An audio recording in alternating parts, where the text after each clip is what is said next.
Kerajaan secara dasar setuju dengan cadangan Felda untuk melupuskan sebahagian pinjaman peneroka berjumlah 8.3 bilion ringgit sebagai inisiatif penjanaan semula organisasi berusia 65 tahun itu. Perdana Menteri Tan Sri Muhyiddin Yassin berkata pelupusan pinjaman yang akan dilaksanakan melalui inisiatif pelarasan pinjaman secara bersyarat itu akan mengurangkan bebanan pinjaman setiap peneroka secara purata sebanyak 80%.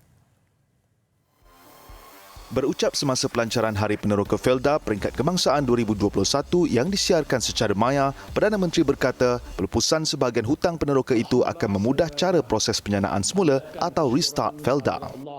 Ia merangkumi pelarasan sebahagian baki pinjaman tanam semula sehingga 31 Disember 2019 berjumlah 8 bilion yang memberi manfaat kepada 92,441 peneroka. Selain itu, pelarasan sebahagian baki tunggakan pinjaman baja sehingga 31 Disember 2019 berjumlah 168 juta ringgit melibatkan 52,180 peneroka. Pelarasan sepenuhnya baki pinjaman saham FGV Holdings Berhad sehingga 7 Julai 2021 bernilai 78 juta ringgit melibatkan 38,042 peneroka. Selain pelarasan sepenuhnya baki pinjaman pembangunan asal sehingga 31 Disember 2019 berjumlah 56 juta ringgit yang dinikmati 6,711 peneroka.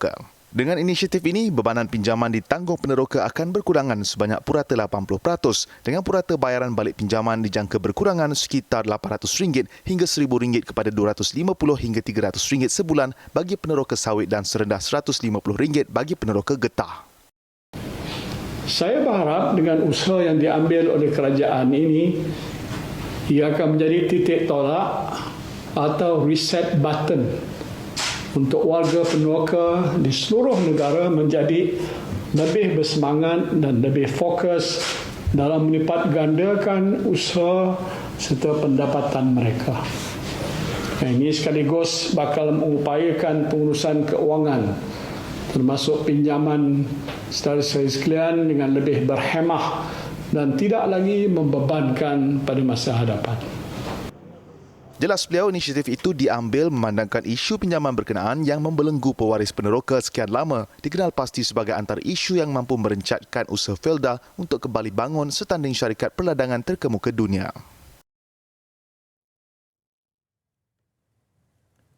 Dalam pada itu, terbitan sukuk jaminan kerajaan bernilai 9.9 bilion ringgit sedang digunakan untuk menstruktur semula pinjaman Felda dengan matlamat kembali untung menjelang 2023. Ini membolehkan Felda meningkatkan pegangan saham dalam FGV sehingga 81.3%. Saya difahamkan perkembangan ini akan mewujudkan satu sinergi perladangan yang akan melonjakkan produktiviti seterusnya keuntungan kumpulan Felda. Dan samping itu, peningkatan pelibatan Felda dalam industri hiliran yang mempunyai nisbah keuntungan lebih tinggi pula akan membolehkan Felda mencapai sasarannya untuk kembali mencatat keuntungan menjelang tahun 2023. Selari dengan agenda nasional ke arah revolusi industri 4.0, Felda sudah mula melaksanakan sistem pertanian pintar. Ini bagi menguruskan 458,000 hektar ladang Felda dan peneroka di seluruh negara dengan menggunakan konsep pertanian jitu. Sistem ini mampu menambah baik operasi perladangan dan menjimatkan kos operasi sehingga lebih RM200 juta dalam masa 5 tahun.